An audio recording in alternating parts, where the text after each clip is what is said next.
Welcome to my last soapstone carving project in my winter studio. I just completed this barn owl commission project, which took me most of the winter, and I'm now looking forward to working on a few smaller bear carvings to welcome in the spring season. In this first stage, I'm really just figuring out my design and how best to fit my bear into the stone. I sanded because I want to be able to see if there's any major cracks, and also you can see the color, and that informs the design somewhat. I know I'm going to be doing a sitting bear with this carving, and I want to do it on a base so he's sitting on a rock or something, because that will give more strength and integrity to the sculpture.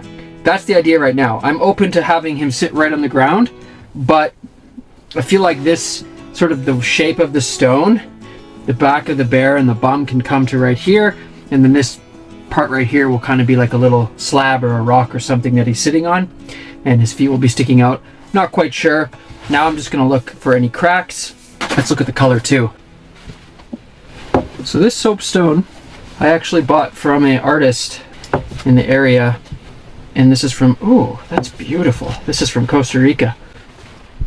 That is very interesting. Yeah, up here there's like this really interesting pattern in the stone, but honestly I'll probably end up cutting it off because that's where the ears and the head's gonna go.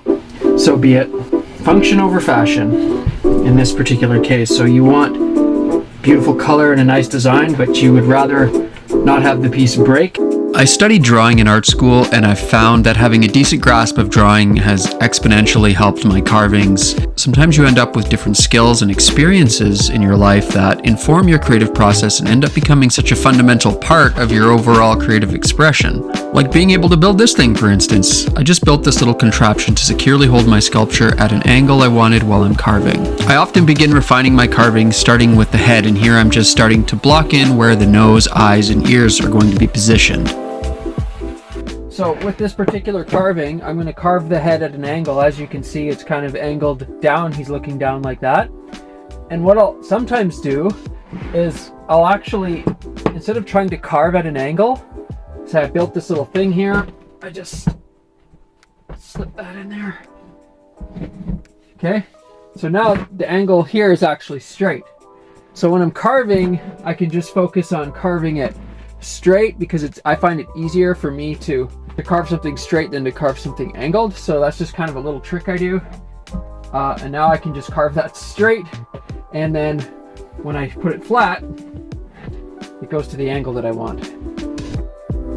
So here I'm just using my die grinder, one of my favorite tools, and just getting a sense of where and how the head is going to connect to the body. I'm also opening up the head a little bit and removing stone to make it easier to maneuver with my Dremel when I'm working on the head and face. As you can see also, I'm actually getting in there and adding more dimensions to the head and face. The head in my pieces will typically have the most detail, but establishing some of these specifics early on in the carving is also done for practical reasons, as it helps me lock in the actual and final size of the head, which I can then use to determine the rest of the body. I like using these hand rasps on the face as well. It really just slows down the whole process, and I don't have to listen to a machine grinding in my ear. These rasps are from Italy. The Italians know what's up when it comes to carving and sculpting, and these tools are amazing. Highly recommended. I actually like this stage of the carving where the head is becoming fully formed and the rest of the body looks like just a normal rock.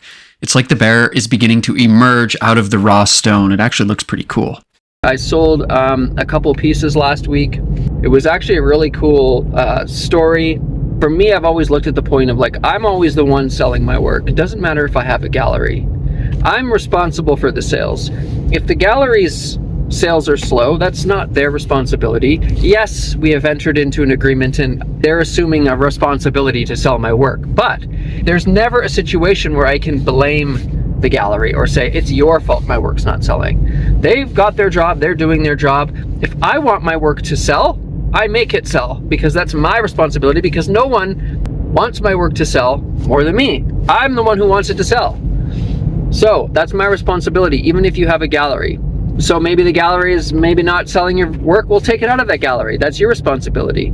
You know, call them up, go visit, make yourself known, give them new work. There's things that you can do, right? For me, I obviously post a lot of content and use social media to build my art business.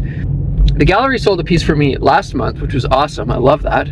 I got an inquiry a couple days ago This piece was in the gallery, and I connected them with the gallery, and it looked like it was going to be a sale, and I was very excited. But during that process, at one point, the gallerist emailed me and was like, oh yeah, we're just waiting for this client to call back.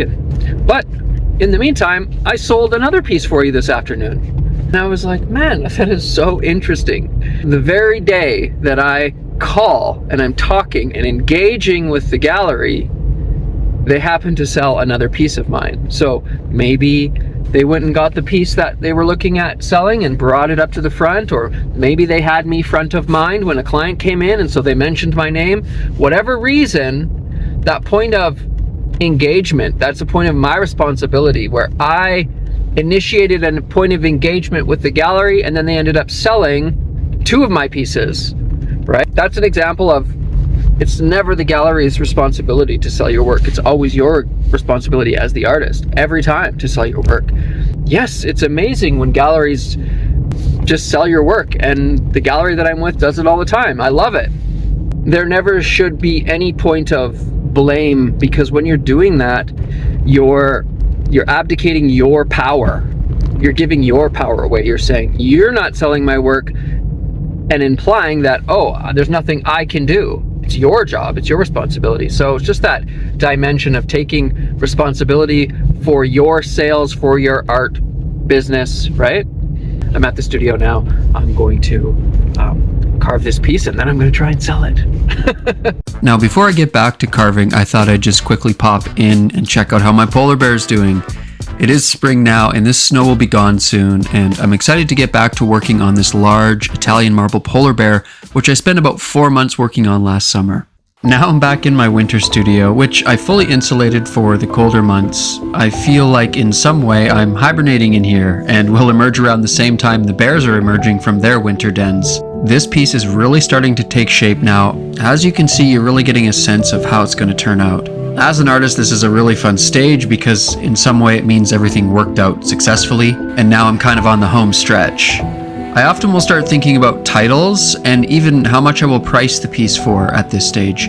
This one has kind of a curious nature to its expression. One of the last things I end up doing is the feet and claws, and then also refining the contact points where the bear is connecting with that base. I find creating a clear distinction between the bear and the rocks really helps make the piece pop. Over the years working with stone, I've come to learn subtle ways to continue help refining my work and learning how to bring these pieces to life and really capture those essences that I'm looking for in my artwork. A few summers ago, I had the opportunity to travel to Puerto Vallarta and work with a sculptor who's well into his 80s, and I loved the dinner time conversations we'd have in the evenings. And one of the things that he said that really stood out to me is he said, as people and as artists, you learn things over the years that add to your artistic evolution. And some of those things you learn from other artists, but there's some things that you learn that only you will know and that only you can know, that are just for you. And it was such an interesting perspective to consider that there are some things you do with your artwork that no one will ever know how to do, that they're just yours. And that's just how life works. And it was such a fascinating thought to think about. I never considered that some of the ways that I create art and that other artists create art are and will only ever be for them, and only they know how to do it. And maybe on some level, they don't fully really grasp or understand that they're even doing it, but it's something that is sort of intrinsic to them and their expression. The sanding is now complete. Next, I'm going to add some fur impressions around the neck, which adds a dimension of realism to the work. When it comes to these pieces, there are areas which trend more towards realism and other aspects of the carving that are just more raw and abstract.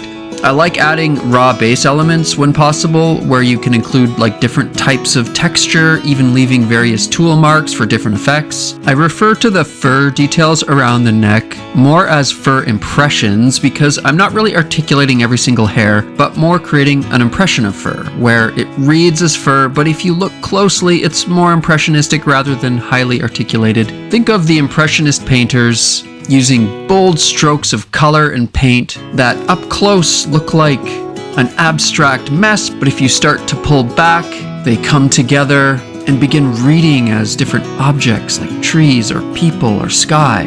Now finally, I'm using my small Italian rasp here and creating a kind of cross-hatching texture in the face, which I find helps the eye see all the more nuanced dimensions of the face. And since we still had snow on the ground, I decided to just use this to give the piece a nice clean and get all that dust out of the crevices in preparation before I add the wax to bring out the color and complete this sculpture.